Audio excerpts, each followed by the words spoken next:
జరిగించి పాటల ద్వారా, కీర్తన భాగం ద్వారా, ఆత్మారాధన ద్వారా ఈ నామాన్ని మహిమ తెచ్చుకునేందుకు స్తోత్రాలు చెల్లిస్తున్నాను తండ్రి. మరి ఈ సమయంలో సాక్ష్యాల ద్వారా కూడా మీ నామాన్ని మహిమ తెచ్చుకున్నారు ప్రభా. మరి ఈ సమయంలో నీ పక్షం నిలబడుతుండగా అల్పుడను అయోగ్యుడను ఎందుకు పనికిరాని వాడను నన్ను బలపరిచి అభిషేకించి బిడ్డలందరితో మీరే మాట్లాడి సహాయం దయచేయమని యేసు నామములో వేడుకొనుచున్నాము తండ్రి, ఆమేన్.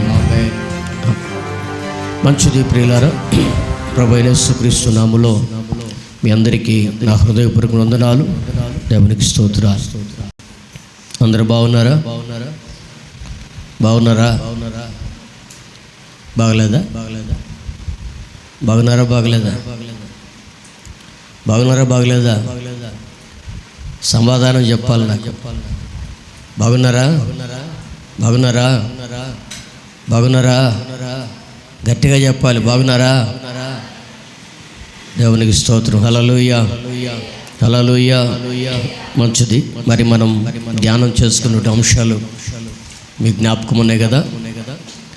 ఏ అంశాలు మనం ధ్యానం చేసుకుంటున్నాం చెప్పాలి. ఏ అంశాలు మనం ధ్యానం చేసుకుంటున్నాం?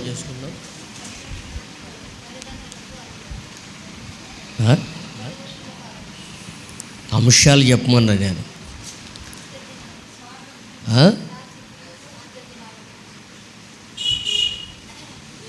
మిగతా వాళ్ళు ఎవరు చెప్పటంలే. ఏ విషయాలు మనం నేర్చుకుంటున్నాం? అంత్య దినాలలో మనుషులలో ఉండేటువంటి లక్షణాలు టాపిక్ అది మంది. ఆ లక్షణాలు ఒక్కొక్కటి మనం వివరించుకుంటూ వస్తున్నాం. మొదటి లక్షణం ఏమిటి? స్వార్థప్రియులు. రెండవది ధనాపేక్షకులు. మూడవది బింకములాడువారు. నాలుగవది అహంకారులు. ఐదవది దోషకులు. ఆరోది తల్లిదండ్రులకు అవిధేయులు. ఈరోజు మనం నేర్చుకునేది ఏడవది. ఏడవ దాంట్లో దేవుడిచ్చినటువంటి అంశం ఏమిటంటే కృతజ్ఞత లేనివారు. చదవండి ఆ మాట, చదవండి. అంత్యదినములలో అపాయకరమైన కాలములు వచ్చునని తెలుసుకొనుము. ఏలయనగా మనుషులు స్వార్థప్రియులు, ధనాపేక్షకులు, బెంకములాడువారు, అహంకారులను, దోషకులను, తల్లిదండ్రులకు అవిధేయులను, కృతజ్ఞత లేనివారును. ఇంకా మనం చదువుకుంటూ పోతే అక్కడ మొత్తం 19 లక్షణాలు ఉన్నాయి. ఈ అంత్య దినాలలో ఈ 19 లక్షణాలు కూడా మనుషులను ఏలుబడి చేస్తున్నాయి. వీటన్నిటి వలన మనుషులలోనికి రావాల్సినటువంటి ఒక ప్రధానమైనటువంటి లక్షణం ఏమిటంటే భ్రష్టత్వం తీసుకురావడం కోసం ఈ 19 లక్షణాలు మనుషుల జీవితాలలో ఏలుబడి చేస్తుంటాయి. హల్లెలూయా.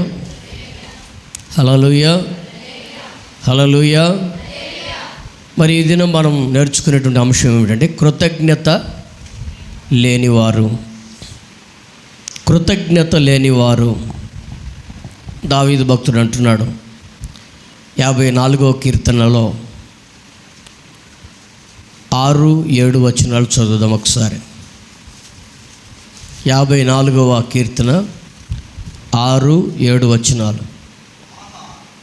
ఆహా,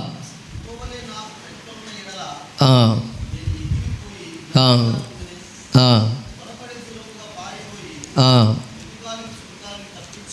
ఆ, 54వ కీర్తన కదా అది. యెహోవా నీ నామము ఉత్తమము, నేను దానికి కృతజ్ఞతాస్తుతులు చెల్లించుచూ ఉన్నాను. ఆపదలన్నిటి నుండి ఆయన నన్ను విడిపించి ఉన్నాడు గనుక నేను కృతజ్ఞతాస్తుతులు నీకు చెల్లించున్నాను. దేవునికి స్తోత్రం. తర్వాత ఆడుకుందులు ఇంటికి వెళ్ళాక వాక్యం విను. రేయ్ రా రా,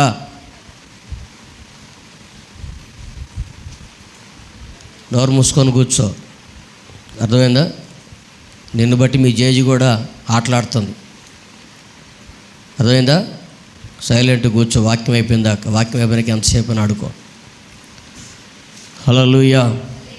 ఏమంటున్నాడు దావీదు భక్తుడు? మళ్ళీ చదవండి ఆ మాట. యెహోవా నీ నామము ఉత్తము, నేను దానికి కృతజ్ఞతాస్తుతులు చెల్లించున్నాను.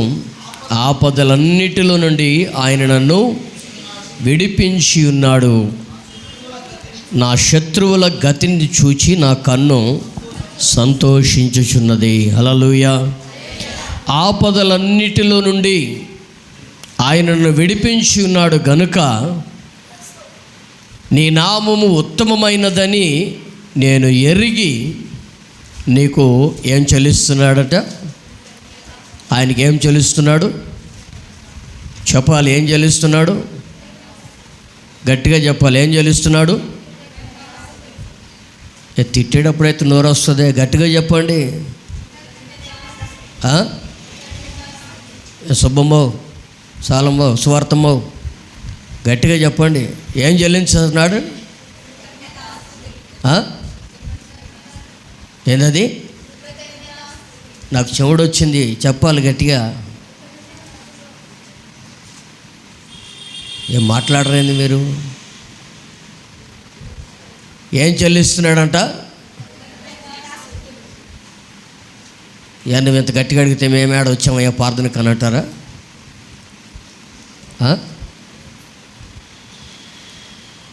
ఏం చెల్లిస్తున్నాడు? గట్టిగా మీరు చెప్పడం వాళ్ళకి వచ్చిందా? మీరు గట్టిగా చెబితే వాళ్ళకి వచ్చింది. మళ్ళీ చెప్పండి, గట్టిగా చెప్పండి. ఏం స్తుతులు? మీరు చెప్పడం వాళ్ళతో పాటు కలిసి నోట్లో ఎల్ది గట్టిగా చెప్పు. ఏందయ్యి?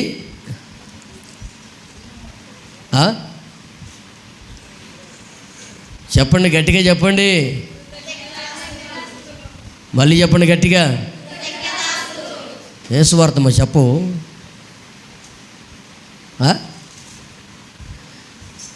ఏందది? విద్య లేని పామరులను దేవుడు వాడుకుంటూ వచ్చాడు. విద్య లేని పామరులు అంటే ఎవరు తెలుసా? చదువు లేని వాళ్ళు. అర్థమైందా? మాకు చదువు లేదయ్యా, నాలుగు తిరగట్లేదు అనుకోకండి. సాధ్యమైనంత వరకు చెప్పడానికి ప్రయత్నం చేయండి. అర్థమవుతుందా? ఇప్పుడు చెప్పండి, ఏంటది? కృతజ్ఞత స్తుతులు. చెప్పండి నాతో పాటు, కృతజ్ఞత. చెప్పండి నాతో పాటు గట్టిగా, కృతజ్ఞత. ఏందంతే చూస్తుంది నాకు వెళ్ళి కొట్టేదానిలాగా. చెప్పలేవా? చెప్పలేవా?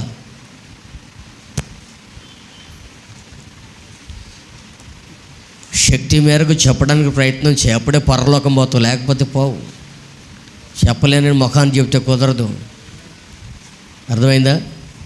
పరలోకం పోవాలంటే గట్టిగా చెప్పాలి. పరలోకంలో దేవుణ్ణి ఏం చేస్తారు? ఏం చేస్తారు పరలోకంలో? చెప్పండి, ఏం చేస్తారు? ఏమని స్తుతిస్తారు? ఏమని స్తుతిస్తారు? చదవండి ఆ మాట. ప్రకటన గ్రంథం, ప్రకటన గ్రంథం. యెహోవా పరిశుద్ధుడు, పరిశుద్ధుడు, పరిశుద్ధుడు అనొచ్చు దివారాత్రములు. చదవండి.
కనబడిందా మీకు? ప్రకటన గ్రంథంలో ఉంటుంది. యెహోవా పరిశుద్ధుడు పరిశుద్ధుడు పరిశుద్ధుడు అని మానక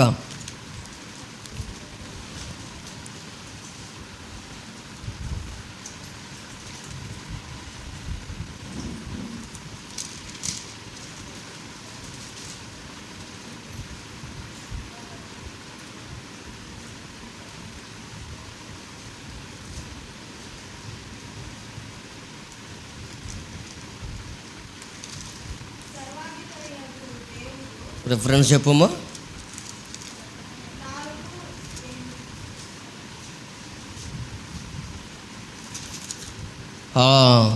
నాలుగవ అధ్యాయం 8వ వచనం చదవండి. ఈ 4 జీవులలో ప్రతి జీవికి 6 రెక్కలుండెను.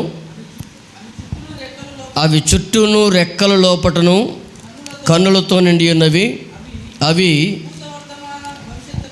భూత వర్తమాన భవిష్యత్ కాలములలో ఉండు సర్వాధికారి అయినటువంటి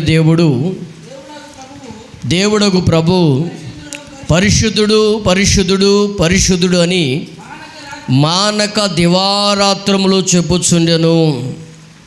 హల్లెలూయా హల్లెలూయా. ప్రియమైన దేవుని బిడ్డలారా, దేవుని పిల్లలు పరలోకంలో ఏం చేస్తుంటారంట? భూత వర్తమాన భవిష్యత్ కాలములలో ఉండే సర్వాధికారి అయినటువంటి దేవునికి స్తోత్రము, పరిశుద్ధుడు పరిశుద్ధుడు పరిశుద్ధుడు అని స్తోత్రము చేయుచుండువాడు. ఇక్కడ మనం చెప్పకపోతే అక్కడ పాల్పంపులు లేవు, ప్రవేశము లేదు, అక్కడ చెప్పలేని దౌర్భాగ్యపు స్థితి. ఒత్తొత్త మాటలైతే ముచ్చట్లయితే మాట్లాడుకుంటామే. దేవుని వాక్యం చెప్పడానికి ఏం బాధ? చెప్పండి, ఏం బాధ? ఏం కలిగి ఉండాలంట? దావీదు భక్తుడు ఏం చెప్తున్నాడు? నీ నామము ఉత్తమమును, నేను దానికి కృతజ్ఞతాస్తుతులు చెల్లించున్నాను. ఏం చెల్లిస్తున్నాడంట? చెప్పాలి, ఏం చెల్లిస్తున్నాడు? దేనికి? దేనికి కృతజ్ఞతాస్తుతులు చెల్లిస్తున్నాడు? ఆయన నామమునికే. ఎందుకు చెల్లిస్తున్నాడు? ఎందుకు చెల్లిస్తున్నాడు?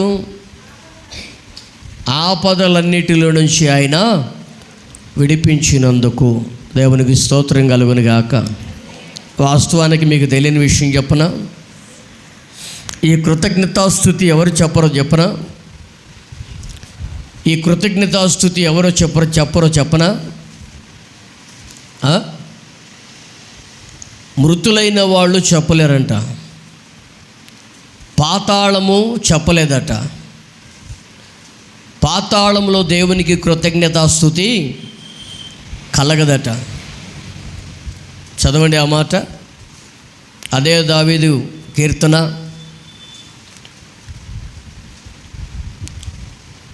6వ అధ్యాయం 5వ వచనం చదవండి. 6వ అధ్యాయం 5వ వచనం. మరణమైన వారికి ఇందును గూర్చిన జ్ఞాపకము లేదు. పాతాళములో ఎవరును నీకు కృతజ్ఞతాస్తుతులు చెల్లించుదురు. పాతాళములో కృతజ్ఞతాస్తుతి లేదట. ఎందుకని అంటే పాతాళము ఎవరిని మృంగుదునా అని పాతాళము నోరు తెరుచుకొని మనుషులను మృంగటు కొరకు ఎదురు చూస్తూ ఉంటుంది. అలాంటప్పుడు నీవు దేవుని సన్నిధిలో ఉన్నావా లేక పాతాళములో ఉన్నావా అనేటువంటి విషయాన్ని ఎక్కడే బట్టబయలు చేస్తున్నాడు దేవుడు. నీవు దేవుని సన్నిధిలో ఉంటే దేవునికి నీవేం చేస్తావు? కృతజ్ఞతతో కూడిన స్తుతులు చెల్లిస్తావు. దేవునికి స్తోత్రం కలుగును గాక. ఏం చెల్లిస్తావు? కృతజ్ఞతతో కూడిన స్తుతులు చెల్లిస్తావు. అర్థమవుతుందా? ఏమిటా కృతజ్ఞత అంటే, నీకు ఒక ఆపద వచ్చింది, నీకు ఒక శ్రమ కలిగింది, నీకు ఒక బాధ కలిగింది, నీకు ఒక వేదన కలిగింది, నీకు ఒక రోగము కలిగింది, వాటన్నిటిలో నుండి దేవుడు నిన్ను విడిపించినందుకు ఏం చెప్పాలి? మనం ఏం చెప్పాలి? కృతజ్ఞత స్తుతులు. కృతజ్ఞతతో కూడిన స్తుతులు, దాన్ని అంటారు thanks giving. Thanks giving. English వాళ్ళు, అమెరికా వాళ్ళు కానీ, ఇంగ్లాండ్ వాళ్ళు కానీ, ఇతర దేశాల్లో ఉన్నటువంటి ఇంగ్లీషు భాషని బాగా మాట్లాడేటువంటి వాళ్ళు, మీరు ఏదైనా తినడానికి పండు ఇవ్వండి, వెంటనే వాళ్ళు ఏమంటారు తెలుసా? ఏమంటారు చెప్పాలి? ఏమంటారు? థ్యాంక్ యూ అంటారు. తాగడానికి నీళ్ళు ఇవ్వండి, వెంటనే ఏమంటారు? థ్యాంక్ యూ అంటారు. అర్థమవుతుందా? వాళ్ళని ఏదైనా ప్రోత్సాహపరిచినట్లుగా ఏదైనా మంచి ఆలోచన చెప్పి వాళ్ళని బలపరచండి, వెంటనే ఏమంటారు తెలుసా? వాళ్ళని థ్యాంక్ యూ అంటారు. విచిత్రమైన అనుభవం ఏంటంటే, వాక్యం చెప్పేటప్పుడు వాళ్ళు రెఫరెన్స్ చెప్తే మనం చదివిన వెంటనే వాళ్ళు ఏమంటారు? థ్యాంక్ యూ అంటారు. ఎందుకు వాళ్ళకి లక్షణం వచ్చింది చెప్పనా? వాళ్ళు పుట్టినది మొదలుకొని దేవునిలో ఎదిగి ప్రతి విషయమునందు కృతజ్ఞత కలిగి ఉండటం నేర్చుకుంటూ వచ్చారు. అందుకే వాళ్ళకి పుట్టినప్పటి నుంచే వస్తుంది ఆ లక్షణం. పుట్టినప్పటి నుంచే వస్తుంది. మనం పుట్టినటువంటి పిల్లలకు మనం ఏం నేర్పిస్తాం? మొట్టమొదటిగా అమ్మ, నాన్న, అక్క, అన్న అని మనం నేర్పిస్తాం. ఇంకొంచెం వాడు కొంచెం వయసుకు వచ్చిన తర్వాత మాటలు ముద్దుగా మాట్లాడుతున్నప్పుడు పిల్లనీరా, మీ అత్త వచ్చింది పిల్లనీయమని అడుగురా అని మనం నేర్పిస్తాం. వాస్తవమేనా కదా? నేర్పిస్తామా? నేర్పిమా? పిల్లని అడుగురా, మీ అత్తన పిల్లని అడుగురా, పిల్లనీయమని అడుగురా అని అంటామా? అనమా? ఎవరు అడిగిపోలేదా? మేమేమో అట్లా అడిగిపోయలేదా అన్నవాళ్ళు చేయత్తే దేవునికి స్తోత్రం చెప్పండి. ఇంచుమించు అందరూ దొంగలే.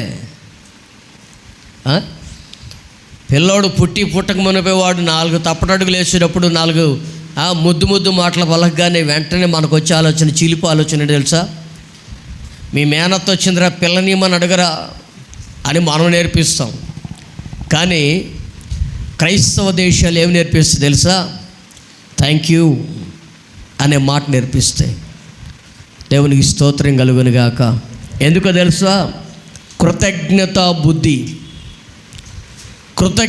బుద్ధి అది వాళ్ళ పుట్టుక నుంచే వాళ్ళు తల్లిదండ్రులు వాళ్ళు నేర్పిస్తారు.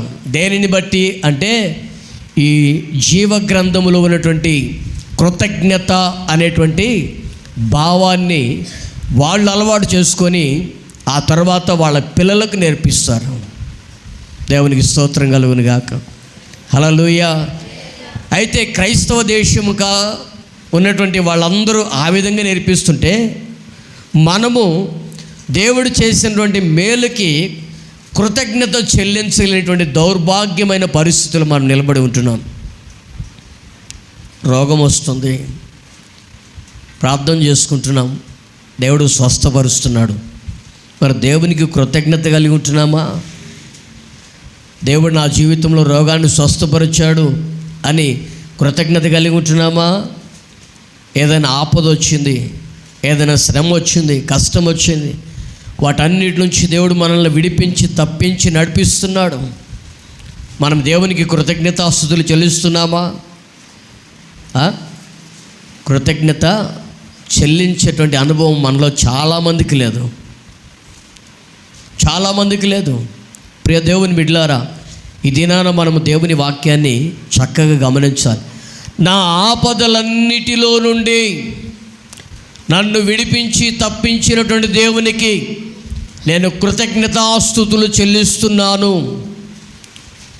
ఎక్కడ కృతజ్ఞతాస్తుతి కలగదు అంటే, పాతాళములో ఉన్నటువంటి వారు దేవునిని స్తుతించలేరు, కృతజ్ఞతాస్తుతులు చెల్లించలేరు. నువ్వు కనుక ఈరోజు దేవుని మందిరములో ఉన్న వ్యక్తివైతే, దేవుని ఇంట్లో ఉన్నటువంటి వ్యక్తివైతే నువ్వేం చేస్తావు తెలుసా? దేవుడు మేలు చేసిన మరుక్షణమే దేవునికి కృతజ్ఞతాస్తుతులు చెల్లునుగాక అని అంటావు. హల్లెలూయా, హల్లెలూయా. పాతాళములో ఉన్న వ్యక్తివైతే మూగిదాని అయిపోతావు, మొద్దుదాని అయిపోతావు. ఏమైపోతావు? మూగిదాని అయిపోతావు, మొద్దుదాని అయిపోతావు. మూగివాడు అయిపోతావు, మొద్దువాడు అయిపోతావు. కృతజ్ఞతాస్తుతి అనేది చాలా ప్రాముఖ్యమైంది. ఇందాక మనం చదువుకున్నటువంటి కీర్తనలో దావీదు ఏమంటున్నాడు? దినముకు 7 సార్లు. దావీదు భక్తుడు అంటాడు. ఇందాక మనం చదువుకున్నటువంటి కీర్తన పాఠంలో మనం చదువుకున్నామే, 119వ కీర్తన 166వ వచనము 67వ వచనములోనే ఉంటుంది. దినమునకు 7 సార్లు నేను నిన్ను స్తుతిస్తున్నాను. ఎప్పుడంట? చెప్పాలి. ఎప్పుడు? దినముకు 7 సార్లు. దినముకు 7 సార్లు నేను నిన్ను స్తుతిస్తున్నానయ్యా అని దావీదు భక్తుడు చెప్తున్నాడు. ధైర్యంగా చెప్తున్నాడు ఆ మాట. మనం చెప్పగలుగుతాం ఆ మాట? వేడివేడి పలావ్ ముందుంది, వేడివేడి బిర్యానీ ముందుగా ఉంది, దాంట్లో బాగా మొక్కలు పుష్కలం కనబడుతున్నాయి, లెగ్ పీసులో లేకపోతే ఇంకేదో బాగా మంచి మంచి పెద్ద పెద్ద ముక్కలు కనపడుతున్నాయి. ఆ సమయంలో మనకు ప్రార్థన గుర్తొచ్చిద్దా? ప్రార్థన గుర్తొచ్చిద్దా? ప్రియ దేవుని బిడ్డలారా, ఆ మధ్య ఒకసారి నేను వసన్న మినిస్ట్రీలో సేవ చేస్తున్నప్పుడు పాస్టర్లు అందరూ భోజనం తినడానికి రెడీగా కూర్చొని ఉన్నారు. పాపం అప్పుడే అలిసిపోయారు పాస్టర్లు అందరూ. గుడారాల పండుగ పనిచేసి బాగా అలిసిపోయారు. పాస్టర్ నెహేమే గారని కంజుకచర్లో ఉంటాడు. ఆయన నుండి పలానా వ్యక్తిని వరే ఒక పాస్టర్ గారిని పిలిచి వరే ప్రార్థన చేయరంటే ఆయన చేసిన ప్రార్థన ఏం తెలుసా? ఏందో తెలుసా?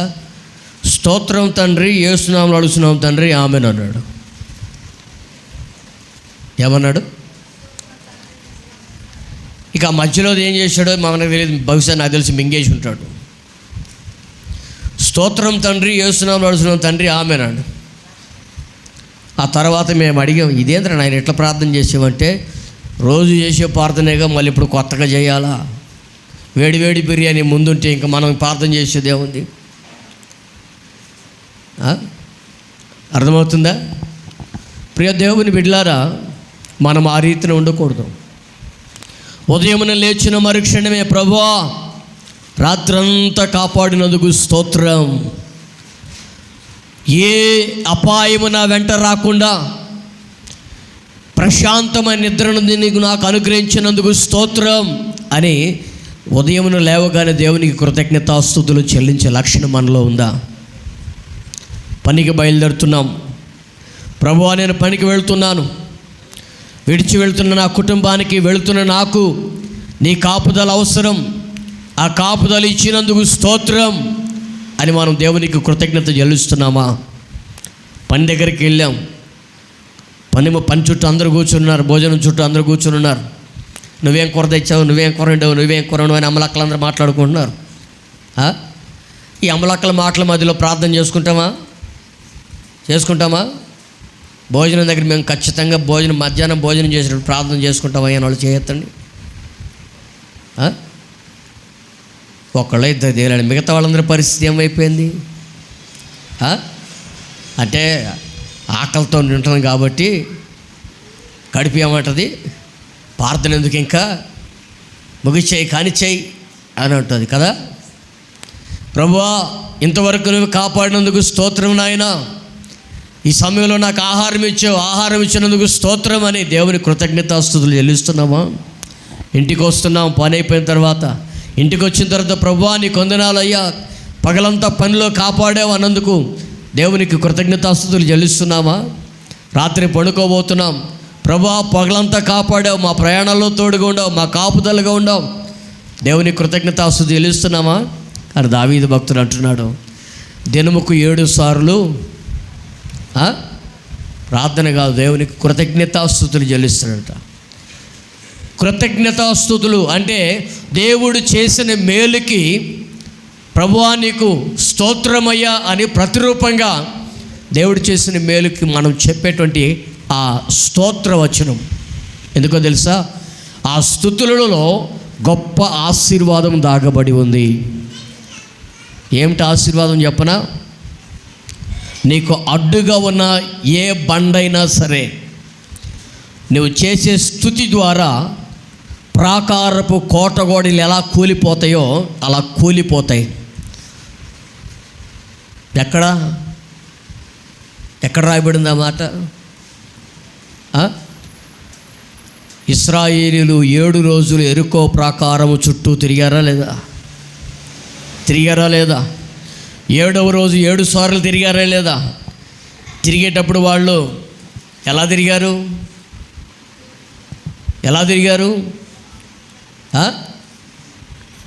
సర్వాధికారి అయినటువంటి దేవునికి స్తోత్రం, సర్వాధికారి అయినటువంటి దేవునికి స్తోత్రం అని కృతజ్ఞతాస్తుతులు చెల్లిస్తూ ప్రాకారం చుట్టూ తిరిగి 7వ రోజు 7 సార్లు మరలా ప్రాకారం చుట్టూ తిరిగి వారు గట్టి శబ్దంతో వెలుగెత్తి కేకలు వేస్తుంటే ఆ కేకల ధ్వనికి ఏమైపోయినాయి? ప్రాకారపు గోడలు కూలిపోయినాయి. చదవండి ఆ మాట. యెహోషువ గ్రంథం అనుకుంటా, చదవండి. యెహోషువ గ్రంథంలో రాయబడి ఉంటుంది. 7వ దినమున 7 సార్లు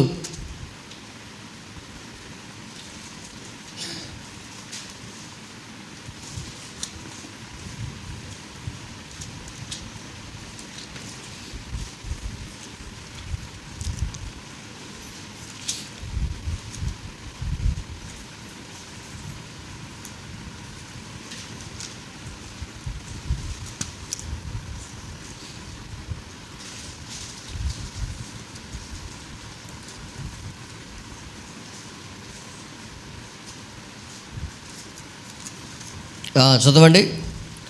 7వ అధ్యాయం 6వ అధ్యాయం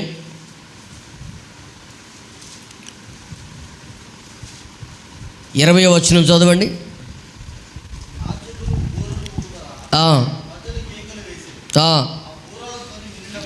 యాజకులు బూరలు ఊదగా ప్రజలు కేకలు వేసిరి. ఆ బూరల ధ్వని వినినప్పుడు ప్రజలు ఆర్భాటంగా కేకలు వేయగా ప్రాకారములు కూలెను.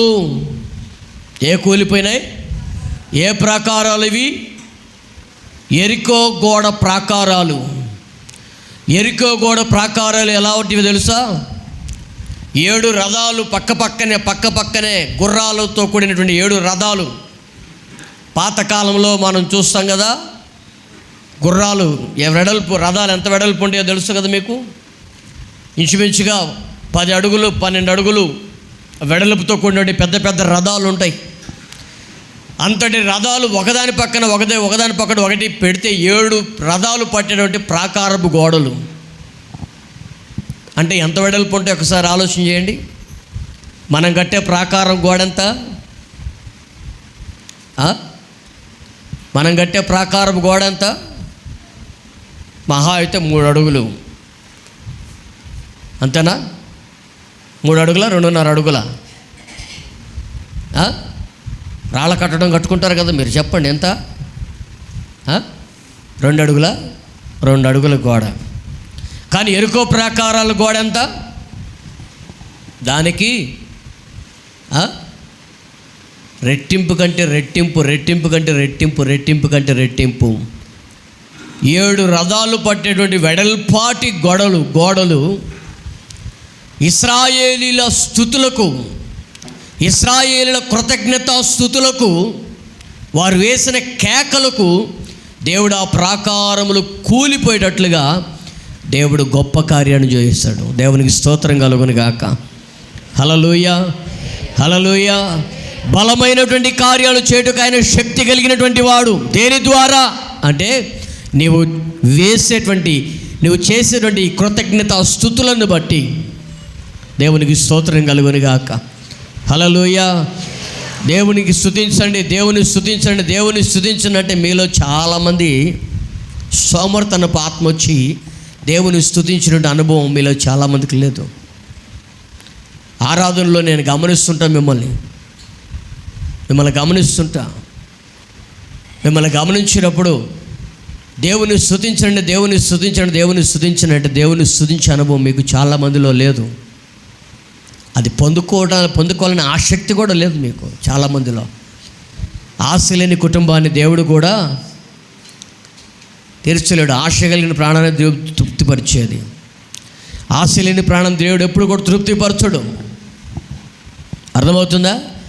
ఏమిటి ఆశ అంటే, నీవు దేవుని బాప్తిసం పొందుకొని దేవుని సన్నిధికి, దేవుని మందిరానికి వచ్చి ఉండొచ్చు, కానీ పరలోక నివాసం వెళ్ళాలంటే రక్షణ అనేది కాదు, మారు మనసు అనేది కాదు, బాప్తిసం అనేది కాదు, పరిశుద్ధాత్మ అనుభవం కూడా నీకు అవసరం. ఆత్మ లేనివాడు నావాడు కాదు అని దేవుడు సెలవిచ్చాడు. నీవు పరిశుద్ధాత్మను పొందుకుంటేనే పరలోక రాజ్యంలోకి వెళ్ళేటువంటి అర్హత, ఆధిక్యత. అలాంటప్పుడు నీవు ఆరాధనలో దేవుని స్తుతించండి అంటే నీవు దేవుని స్తుతించకపోగా మీలో చాలామంది ఏం చేస్తారు సార్? కింద కూర్చొని నిద్రపోతుంటారు. వెళ్ళి మైక్ తీసుకొని కొడదాం అనిపిస్తుంది, మళ్ళీ కొడితే రారేమో, ప్రార్థనకు రారేమో అని అదొక బాధ. ఎందుకంటే మీలో చాలామందికి ఉండే లక్షణం ఏంటంటే తుమ్మిన బాధే. ఏదో లోక సామెత ఉంటుంది చూసారా, ఏదో లోక సామెత ఏదో ఉంది, ఏంటది?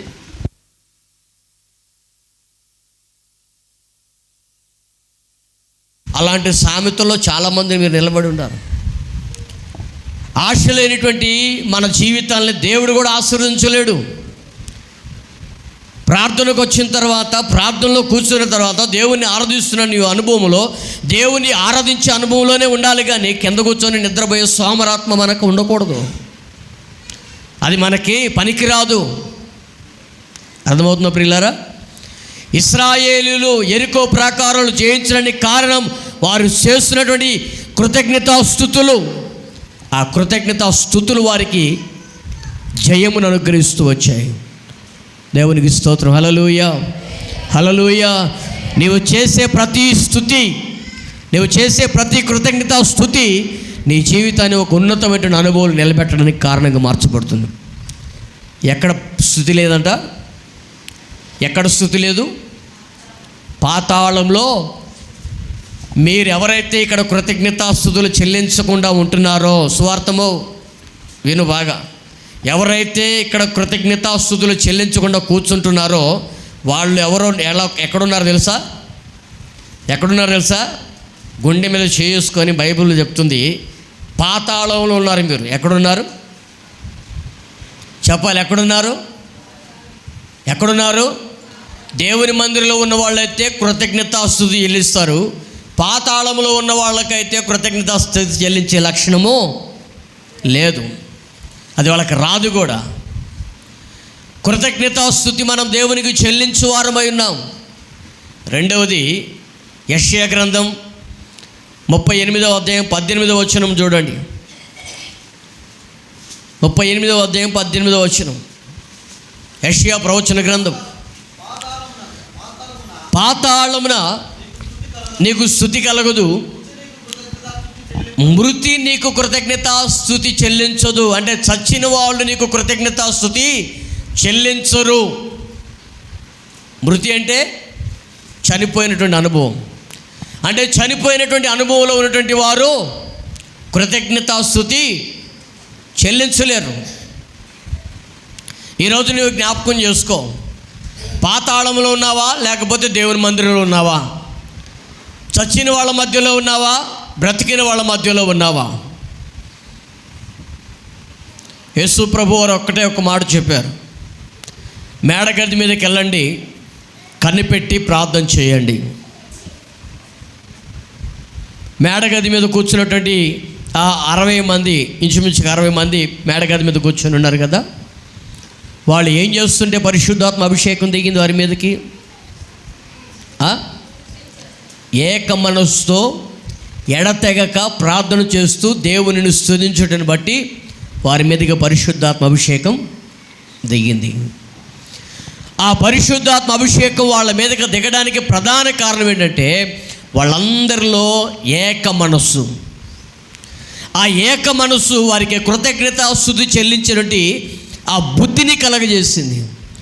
ఆ కృతజ్ఞత స్తుతి చెల్లించే ఆ బుద్ధి వలన వారందరి మీదకి పరిశుద్ధాత్మ అభిషేకము ఒకేసారి దిగి దేవుని యొక్క ఆత్మకార్యం వారి మధ్యలో జరిగి ఎంతమంది రక్షణ పొందారు ఆ దినాన?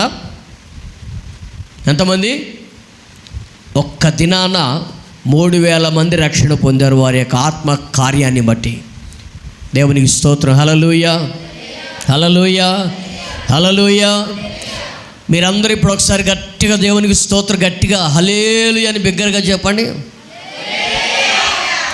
సరిపోలా, కొంచెం గట్టిగా చెప్పాలి, ఇంకొంచెం గట్టిగా చెప్పాలి, ఇంకొంచెం గట్టిగా. సికింద్రాబాద్లో డేవిడ్ రాజు అయ్య గారు అని ఉన్నాడు. చూశారు మీరు ఎప్పుడైనా? చూశారు ఎప్పుడైనా? డేవిడ్ రాజు గారని చనిపోయారు. దేవుని కృపను బట్టి మహిమలోకి వెళ్ళిపోయారు. ఆయన బలిపీఠం ఎక్కి ప్రసంగం చేస్తుంటే ప్రియ దేవుని బిడ్డలారా ఒళ్ళు గగ్గురు పొడుస్తుంది. ఎందుకో తెలుసా? ఆయన ఒక్కసారి హల్లెలూయా అన్నాడంటే ప్రజలందరి మధ్యలో గుండెల్లో రైలు పరిగెత్తుతాయి.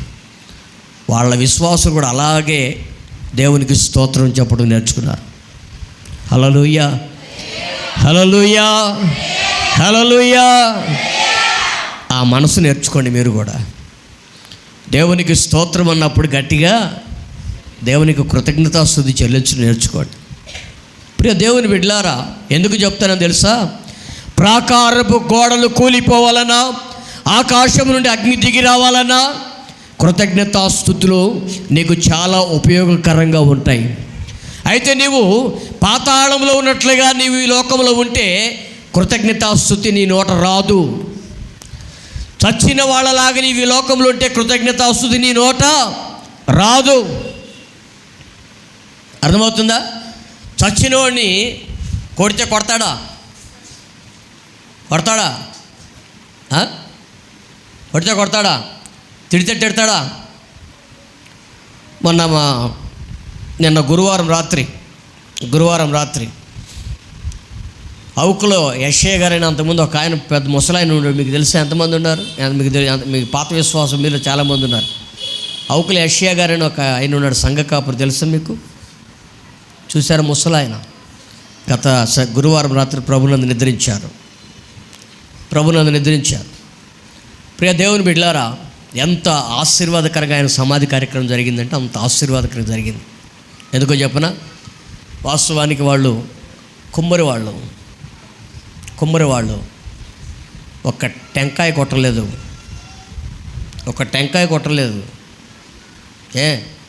హైందవ సంబంధమైన ఆచారాలు ఒక్కటి కూడా పాటించలేదు వాళ్ళు.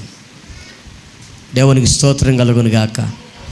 9 మంది సేవకులు వాక్యం చెప్పి ఆయన దగ్గర ఆ 9 మంది వెళ్ళి సమాధి కార్యక్రమం చేసి వచ్చాం.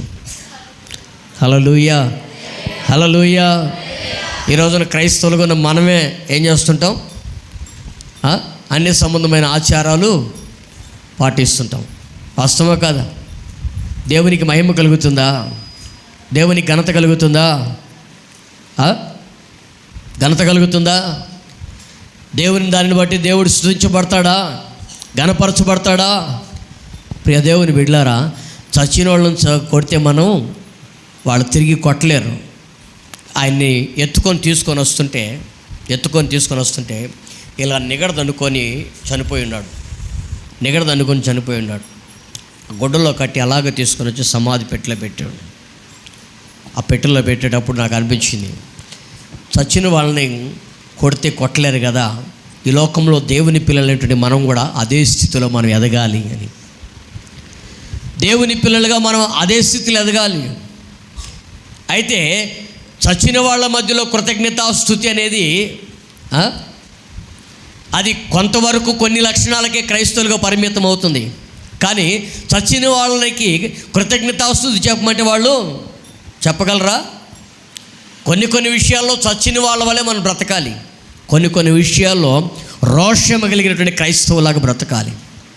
హల్లెలూయా, హల్లెలూయా, హల్లెలూయా. కానీ ఈ రోజున మనకి కొన్ని విషయాలకు మాత్రం రోషం వస్తుంది, కొన్ని విషయాలకు రోషం వస్తుంది.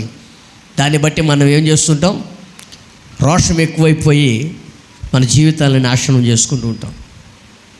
ప్రియ దేవుని బిడ్డలారా, రోమాపత్రిక కూడా చదవండి. రోమాపత్రిక 1వ అధ్యాయం 21వ వచనం కూడా దేవుని వాక్యం తెలియజేస్తుంది. దేవునిని ఎరిగి ఉండి దేవునిని మహిమపరచలేదంట, కృతజ్ఞతాస్తుతులు వాళ్ళు చెల్లించలేదంట రోమా సంఘస్థులు. చదవండి 1వ అధ్యాయం 21వ వచనం. దేవునిని ఎరిగి ఉండి కూడా దేవుని స్తుతించట్లేదంట. చదవండి. మరియు వారు దేవునిని ఎరిగి ఆయనను దేవునిగా మహిమపరచటం లేదు. చాలు చాలు చాలు. దేవునిని ఎరిగి ఉండి కూడా దేవుని స్తుతించడం లేదంట, దేవునిని మహిమపరచటం లేదంట, కృతజ్ఞతాస్తుతులు చెల్లించట్లేదంట. నిజమైన దేవుడు ఎవరో మనకు తెలుసు కదా, తెలుసు కదా. మనం ఆరాధిస్తున్న యేసుక్రీస్తు అని తెలుసు కదా. నిజమైన దేవుడు మనం ఆరాధిస్తున్న యేసుక్రీస్తు అని తెలిసి మనం ఎందుకు దేవుని స్తుతించలేకపోతున్నాం అంటే అపవాది నోరు ఏం చేశాడు? అపవాది మన నోరు కట్టేశాడు. అపవాది మన నోరు కట్టేశాడు కనుక దేవునిని స్తుతించలేకపోతున్నాం. జకర్యా గురించి మనకు బాగా తెలుసు. దేవుని దూత వచ్చి జకర్యా నీ కొడుకు పుట్టబోతున్నాడు అంటే వెంటనే జకర్యా ఏమనాలి? దేవానికి స్తోత్రం, నా ప్రార్థన ఆలకించావు. ఇంతకాలం నేను ఎంతో కాలం నుంచి ప్రార్థన చేస్తున్నాను, నాకు ఈ వయసులో ఈ వృద్ధాప్యంలో నాకు పిల్లల్ని ఇస్తున్నావా, అందుని బట్టి నీకు స్తోత్రమయ్యా అని అనాలి. జకర్యా అన్నాడా? అన్నాడా? ఏమన్నాడు? దేవదూత నా వయసు ఎంత, నా భార్య వయసు ఎంత, ఈ వయసులో మాకు పిల్లలు పుడతారా, ఈ వయసులో మాకు పిల్లలు పుడతారా, నాకు నమ్మకం లేదన్నాడు. అన్నాడా? దేవదూత ఏమనింది? ఈ కార్యములు జరిగి నెరవేర్చబడేంత వరకు నీ నోరు పడిపోవును గాక అని అనిందా లేదా? లూకాసు వార్తలు రాయబడి చదవండి ఆ మాటని. నీవు నేను చెప్పిన మాటలు నమ్మలేదు కనుక ఈ సంగతులు నెరవేర్చబడేంత వరకు నీవు మాట్లాడక మౌనమైపోదు అంటే నీ నోరు పడిపోవును కాక, నీ మాట పడిపోవును కాక. నేను ప్రజలందరూ ఎదురు చూస్తున్నారు, జకర్యా ఏం సందేశం తీసుకొని వస్తాడో, జకర్యా ఏం సందేశం తీసుకొని వస్తాడో ప్రజలందరికీ చెప్పడానికి. దేవుని మందిరంలోంచి ఏం వాక్యం తీసుకొని వస్తాడని ప్రజలందరూ ఎదురు చూస్తుంటే బయటకు వచ్చి మోగవాడిగా మాట్లాడుతున్నాడు. బెబ్బెబ్బే బెబ్బెబ్బే అంటున్నాడు. దానికి కారణం ఏంటి? జకర్యా నమ్మలేనటువంటి స్థితి. ప్రియమైన దేవుని బిడ్డలారా, దేవా నా ప్రార్థన ఆలకించావు, అందుని బట్టి నీకు స్తోత్రం అని కృతజ్ఞతాస్తుతి చెల్లించాల్సిన జకర్యా నిస్సహాయ స్థితిలోకి వెళ్ళిపోయి, నమ్మలేని పరిస్థితులకు వెళ్ళిపోయి, మాకు పిల్లలు పుట్టమేంటి, మా వయసు ఏంటి, ఈ వయసులో మాకు పిల్లలు పుడతారా అని జకర్యా అవిశ్వాసపు మాటలు మాట్లాడుతున్న బట్టి జకర్యా నోరు పడిపోయింది. ఏం కట్టబడింది? మూతి ఏమైపోయింది? మూతి కుట్టివేయబడింది. జకర్యా ఏం మాట్లాడలేని పరిస్థితి. ప్రియ దేవుని బిడ్డలారా, దేవుడి దినాన మనం చేయబోతున్నటువంటి ఏ కార్యం ఎడలైనా కూడా మనం విశ్వాసం ఉంచి దేవునికి ప్రార్థన చేసి, దేవుడు ఆ కార్యమును చేయబోతున్నాడు, అందును బట్టి నీకు స్తోత్రమయ్యా అని మనం కృతజ్ఞతాస్తుతి చెల్లించాలి. అందుకనే యేసు ప్రభు వారిని గమనించండి. లాజరు సమాధి దగ్గరికి వెళ్ళి లాజరు సమాధి దగ్గర నిలబడి ప్రార్థన చేసి చివరిగా ఆయన అంటున్న మాట ఏం తెలుసా? నా మనవి ఆలకించినందుకు నీకు కృతజ్ఞతాస్తుతులు చెల్లిస్తున్నాను అంటున్నాడు. చదవండి ఆ మాట. యోహాను సువార్త 11వ అధ్యాయం 41వ వచనం చదవండి. యోహాను సువార్త 11వ అధ్యాయం 41వ వచనం.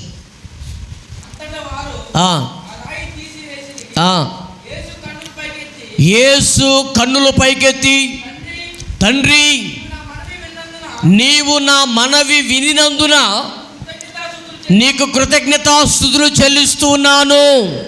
లాజరు బ్రతికాడు, అప్పటికి బ్రతికాడా? సమాధిలోనే ఉన్నాడు. బాగా జాగ్రత్తగా ఆలోచన చేయండి. లాజరు బ్రతికాడా? బ్రతకలేదు, సమాధిలోనే ఉన్నాడు అప్పటికి. కానీ యేసు ప్రభు ఏమని ప్రార్థన చేస్తున్నాడు? ఏమని ప్రార్థన చేస్తున్నాడు? నా మనవి వినినందున నీకు కృతజ్ఞతాస్తుతులు. అంటే యేసు ప్రభు వారి యొక్క విశ్వాసం ఏంటి తెలుసా? నేను ప్రార్థన చేస్తున్నాను, దేవుడు నా ప్రార్థన అంగీకరించాడు, కార్యాన్ని చేసి ముగించాడు. హల్లెలూయా. కార్యాన్ని చేసి ముగించాడు. నా మనవి ఆలకించి నా ప్రార్థనకు జవాబునిచ్చాడు. అది యేసు ప్రభు యొక్క విశ్వాసం. ఈరోజు క్రైస్తవులుగా మనం కూడా అనేక విషయాల కొరకు ప్రార్థన చేస్తున్నాం. ప్రార్థన చేసినప్పుడు మనం ఏమని ప్రార్థన చేస్తాం తెలుసా? ఇయ్యయ్యా ఇయ్యయ్యా ఇయ్యయ్యా ఇయ్యయ్యా అని మనం ప్రార్థన చేస్తాం. కానీ ఇచ్చినందుకు నీకు స్తోత్రమయ్యా అని మనం పొరపాటున అంటామా? దేవుని అడిగేటప్పుడు ఎట్లా అడుగుతున్నాం మనం? ప్రభువా నా పిల్లలకు ఆరోగ్యం ఇయ్యయ్యా, ప్రభువా నా పిల్లలకు ఆరోగ్యం ఇయ్యయ్యా, నా భర్తకు రక్షణ ఇయ్యయ్యా, నా పిల్లలకు రక్షణ ఆనందం దయచేయ్యా, దయచేయ్యా, దయచేయి దయచేయి దయచేయి దయచేయి కాదు. ఏమని ప్రార్థన చేయాలి రణక్క? రేపటి నుంచి ఈరోజు నుంచి ఏమని ప్రార్థన చేస్తా తెలుసా? నా కుమారులకు రక్షణ ఇచ్చినందుకు నీకు స్తోత్రం అయ్యా అని ప్రార్థన చేయి. నీ కుమారులు తొందరలో రక్షణ పొందుతారు. హల్లెలూయా. గర్భఫలం లేని వాళ్ళు కూడా అదే ప్రార్థన చేయండి. గర్భఫలం ఇచ్చినందుకు నీకు స్తోత్రం అని ప్రార్థన చేయండి. ఎందుకో తెలుసా? That is the faithful prayer.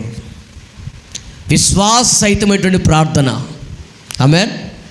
కృతజ్ఞతాస్తుతితో కూడినటువంటి ప్రార్థన. ఆ ప్రార్థన దేవుడు ఇంకా అక్కడ కార్యం జరిగించలేదు, కానీ మన విశ్వాసం ఏమిటంటే కార్యాన్ని చేసి ముగించాడు. అందుని బట్టి దేవునికి స్తోత్రం. హల్లెలూయా, హల్లెలూయా. దేవునికి ఇచ్చినాక చెప్తాలే కృతజ్ఞతాస్తుతులు, రక్షించినాక చెప్తాలే కృతజ్ఞతాస్తుతులు. క్రైస్తవులకు మనం నేర్చుకున్న సిద్ధాంతం అది, అంతే కదా? అతన్నారనక నా కోడలకు మంచి కానుపు జరిగితే ఏడకొస్తాను మొక్కుంటావు? నిన్నంటలేదులే. చాలామంది చాలామంది అత్తలు కానీ తల్లిదండ్రులు కానీ ఏమనుకుంటారు తెలుసా? నా కోడలకు మంచి ప్రసవం ఇస్తే పలానా చోటకు వస్తానని చెప్పేసి మొక్కుంటాం లేదా? ఇస్తే కాదు, నా కోడలికి మంచి ప్రసవం ఇచ్చాడు, దేవునికి స్తోత్రం. హల్లెలూయా. మంచి ప్రసవం ఇచ్చాడు, నా కుటుంబంలో దేవుడు కార్యాలు చేశాడు, నా పిల్లలకు రక్షణ ఇచ్చాడు, దేవునికి స్తోత్రం కలుగును గాక. హల్లెలూయా. అందుకనే ప్రార్థన చేసేటప్పుడు మీరు వేటి కొరకైతే ప్రార్థన చేస్తున్నారో అవి పొంది ఉన్నామని నమ్మి ప్రార్థన చేయండి అని యేసు ప్రభు సెలవిస్తున్నాడు.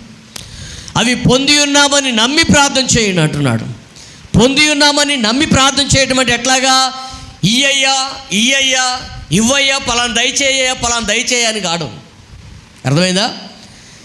ఆ కార్యాన్ని నువ్వు చేసినందుకు నీకు స్తోత్రమయ్యా అని కృతజ్ఞతాస్తుతితో కూడినటువంటి ప్రార్థన చేస్తే సాధ్యమైనంత వరకు 100కు 100% నీ జీవితంలో దేవుడి కార్యాన్ని నిశ్చయంగా చేయగలిగినటువంటి వాడు ఆయన.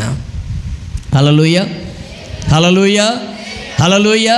కానీ ఈ ప్రార్థన మనకు తెలియక నా కుటుంబంలో ప్లాన్ దయచేయ, నా పిల్లలకు రక్షణ దయచేయ, నా గర్భఫలం ఇయ్యయ్యా అని మనం అడుగుతుంటాం. ఆస్తి దయచేయ, ఆర్థికంగా బలపరచేయ. అది కాదు ప్రార్థన మనం చేయాల్సింది. నా కుటుంబంలో దేవుడు పలానా కార్యం చేసినందుకు స్తోత్రం. ఆమేన్. దేవుడు నాకు పిల్లల్ని ఇచ్చినందుకు స్తోత్రం. దేవుడు నా పిల్లల్ని రక్షణ దయచేసినందుకు స్తోత్రం. దేవుడు నా కుమారుల కోడళ్ళ రక్షణ దయచేసినందుకు స్తోత్రం అని మనం ప్రార్థన చేస్తే దేవుడు ఆ క్షణమనే వారిని పట్టుకును గాక. ఆమేన్. హల్లెలూయా, హల్లెలూయా. ప్రియమైన దేవుని బిడ్డలారా, ఈ రోజున మనం నేర్చుకోవాల్సింది ఏంటంటే యేసు ప్రభు చేసిన ప్రార్థన లాంటి ప్రార్థన, అంటే కృతజ్ఞతతో కూడిన ప్రార్థన. ఏ ప్రార్థన చేశాడు యేసు ప్రభు వారు? తండ్రి, నా మనవి వినినందుకు స్తోత్రం. నా కుమారుని లాజరును బ్రతికించినందుకు నీకు కృతజ్ఞతాస్తుతులు చెల్లిస్తున్నానని యేసు ప్రభు వారు సమాధి దగ్గర ఎలా ప్రార్థన చేశాడో అలాగ మనం కృతజ్ఞతతో కూడినటువంటి ప్రార్థన. దేవునికి మహిమ కలుగును గాక. హల్లెలూయా. అలా ప్రార్థన చేయటం వలన మనము దేవుని కార్యాలని పొందుకుంటాం. అలా ఎవరు ప్రార్థన చేస్తారో తెలుసా? పరిశుద్ధ బైబిల్ గ్రంథం సెలవిస్తుంది, నీతిమంతులైతే అలా ప్రార్థన చేస్తారంట. ఎవరు చేస్తారు చెప్పాలి? ఎవరు చేస్తారు? నీతిమంతులైతే అలా ప్రార్థన చేస్తారంట. చదవండి ఆ మాటని. కీర్తన గ్రంథం 97వ కీర్తన 12వ వచనం. 97వ కీర్తన 12వ వచనం. నీతిమంతులారా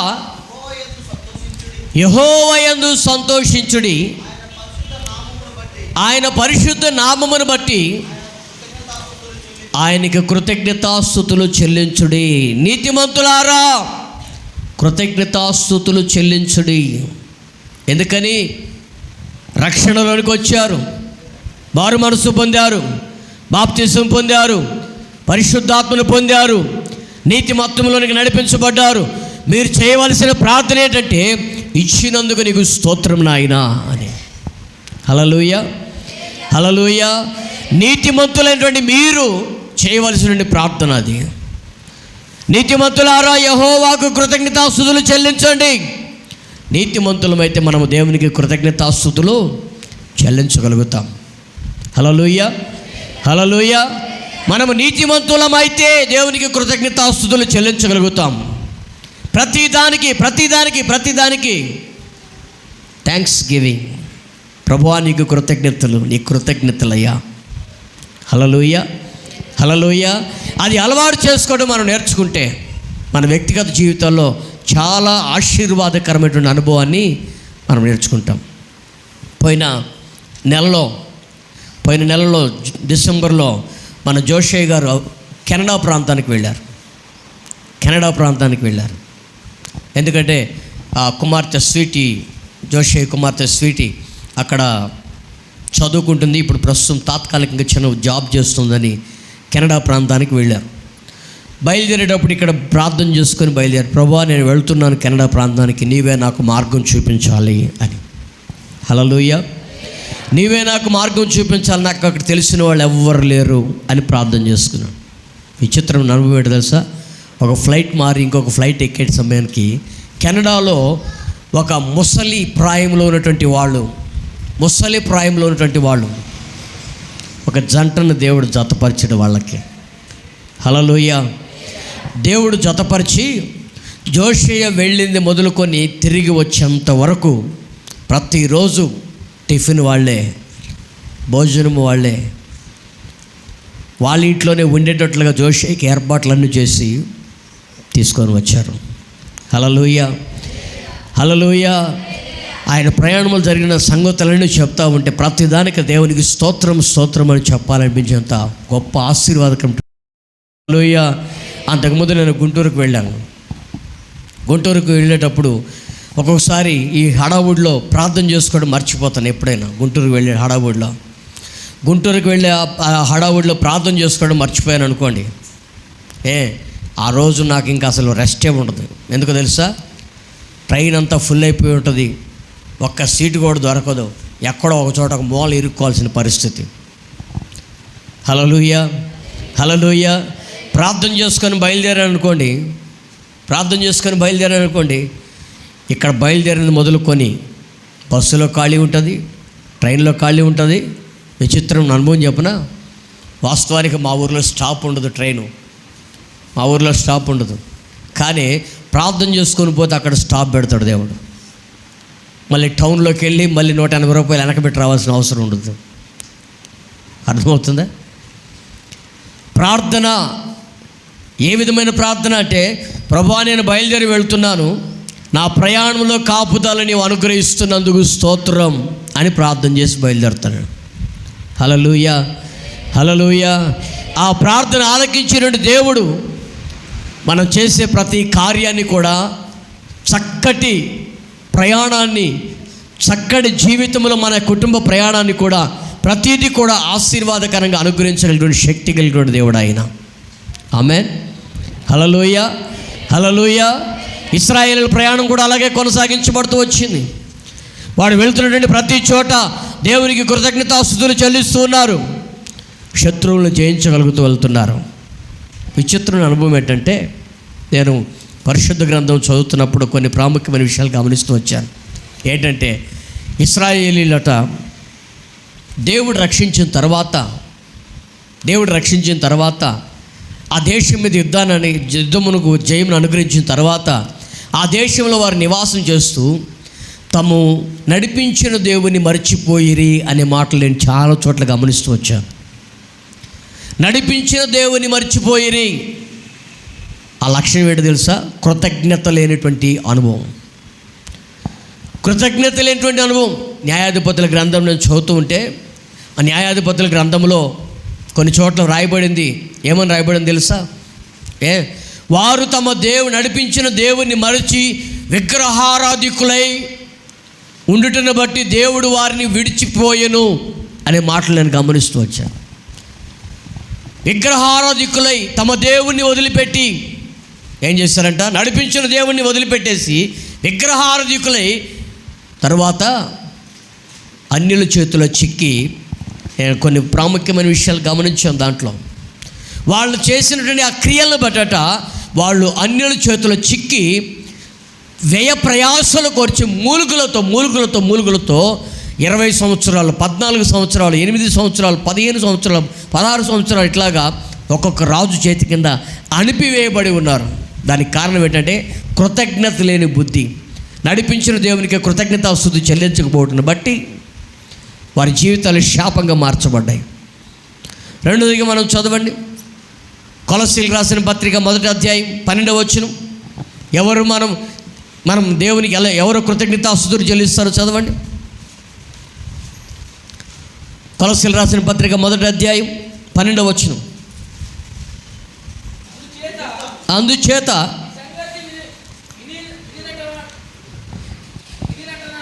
వినిన నాట నుండి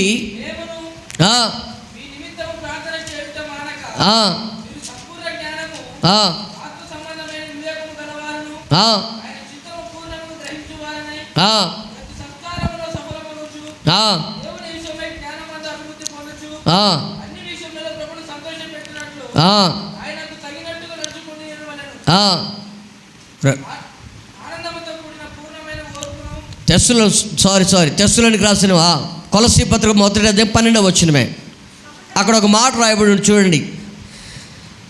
తేజోవాసులైన పరిశుద్ధుల స్వాస్థ్యములో పాలివారమొకటకు మనలను పాత్రులుగా చేసిన తండ్రికి మీరు కృతజ్ఞతాస్తుతులు చెల్లింపవలని ఉందా మాట? చదువుకుంటారండి. తేజోవాసులైన పరిశుద్ధుల స్వాస్థ్యములో పాలివారమొకటకు మనలను పాత్రులుగా చేసిన తండ్రికి మీరు కృతజ్ఞతాస్తుతులు చెల్లింపవలనని మిమ్మల్ని బ్రతిమాలుకుంటున్నాను. ఏ స్వాస్థ్యములోనట? ఏ స్వాస్థ్యములో?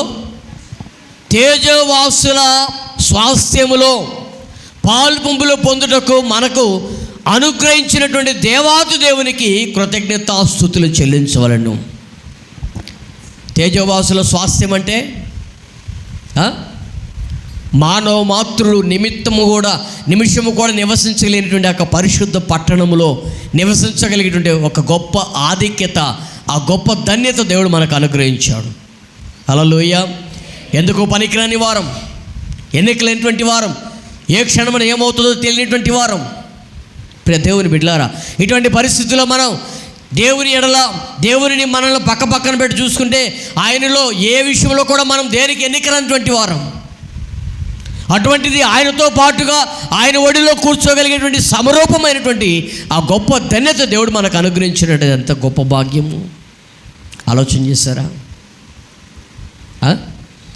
ఆ గొప్ప ధన్యత నాకు అనుగ్రహించినందుకు నీకు స్తోత్రమయ్యా అని కృతజ్ఞతాస్తుతులు చెల్లిస్తూ ఆయనను ఘనపరుచుదాం, మహిమపరుచుదాం అంటున్నాడు దైవజనుడు. ప్రియ దేవుని బిడ్డలారా, ఎందుకని అంటే మనలో ఏ కోణాన్ని చూసుకొని మనకి ఏ అర్హత లేదు. ఏ క్షణమున ఏమైపోతామో కూడా తెలియనటువంటి దౌర్భాగ్యమైన పరిస్థితులు మనం దిక్కుమాలిన బ్రతుకుతున్నాం.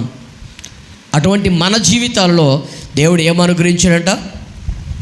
తేజోవాసుల స్వాస్థ్యములో పాలు పంపులు పొందేటువంటి పరిశుద్ధులుగా జీవించిన గొప్ప కృప. మళ్ళీ చదవండి ఆ మాటని. తేజోవాసులైన పరిశుద్ధుల నివాసములో స్వాస్థ్యములో పాలివారం ఒకటికి మనల్ని పాత్రులుగా చేసిన తండ్రికి మీరు కృతజ్ఞత స్తుతులు చెల్లింపవలెనని మిమ్మల్ని బ్రతిమాలుకుంటున్నాను. ప్రియ దేవుని బిడ్డలారా, మనలో ఏ అర్హత చూసి దేవుడి రక్షణ ఇచ్చాడు మనకి? మనం ఏమైనా గొప్పవాళ్ళమా? ధనికులమా? గొప్ప కులాల్లో పుట్టినటువంటి వాళ్ళమా? లేకపోతే ఇంకొక ఏదైనా లక్షణం ఉందా మనలో? ఎటు చూసినా ఎందు చూసినా ఏమీ లేదు. అందుకే రాజబాబు గారు ఒక పాడబడారు, పరదేశీ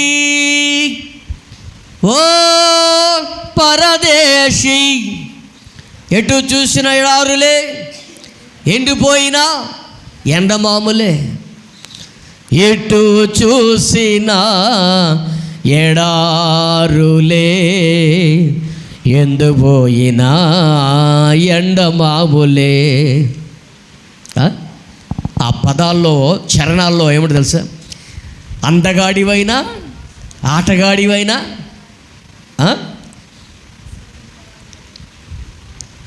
చాలా చక్కటి పదాలు. ఆ పాట మీరు ఒకసారి చూసినట్లయితే చాలా చక్కగా ఉంటుంది ఆ పాట. ఆ పాట ఒకసారి పాడుకుందామా? పాడతారా మీరు? వచ్చా మీకు? రాదా? కొట్టు శాంసన్, డ్రమ్ కొట్టు. ఎటు చూచినా ఎడారులే, ఎందుపోయినా ఎండమాములే, యేసు రక్తమే జయము, సిలువ రక్తమే జయము, యేసు రక్తమే జయము, సిలువ రక్తమే జయము, యేసు రక్తమే జయము, సిలువ రక్తమే జయము, యేసు రక్తమే జయము, సిలువ రక్తమే జయము, యేసు రక్తమే జయము, సిలువ రక్తమే జయము. పరదేశీ ఓ పరదేశీ, యేసు రక్తమే జయము, సిలువ రక్తమే జయము, యేసు రక్తమే జయము, సిలువ రక్తమే జయము. తెల్లవాడివైనా తెలిసిన నల్లవాడివైనా, నాయకత్వమున్నా ఎంతటి ప్రేమతత్వమున్నా, విద్యావేత్తవైనా తత్వవేత్తవైనా, ఎంతటి శాస్త్రవేత్తవైనా, థీయిస్టువైనా ఎథిస్టువైనా, మార్కిస్టువైనా కోపిస్టువైనా, ఏ నాటికైనా ఈ కాయము మాయమగుటే కాయము, ఏ నాటికైనా యేసయ్యను చేరుకొనుటే న్యాయము. పరదేశీ ఓ పరదేశీ, పరదేశీ ఓ పరదేశీ. చూసారా? అందగాడివైనా ఆటగాడివైనా, తెలిసిన వాడివైనా, నల్లవాడివైనా తెల్లవాడివైనా, అనేక రకాల పదాలు. థీయిస్టువైనా ఎథిస్టువైనా మార్కిస్టువైనా కోపిస్టువైనా, ఎక్కడికంట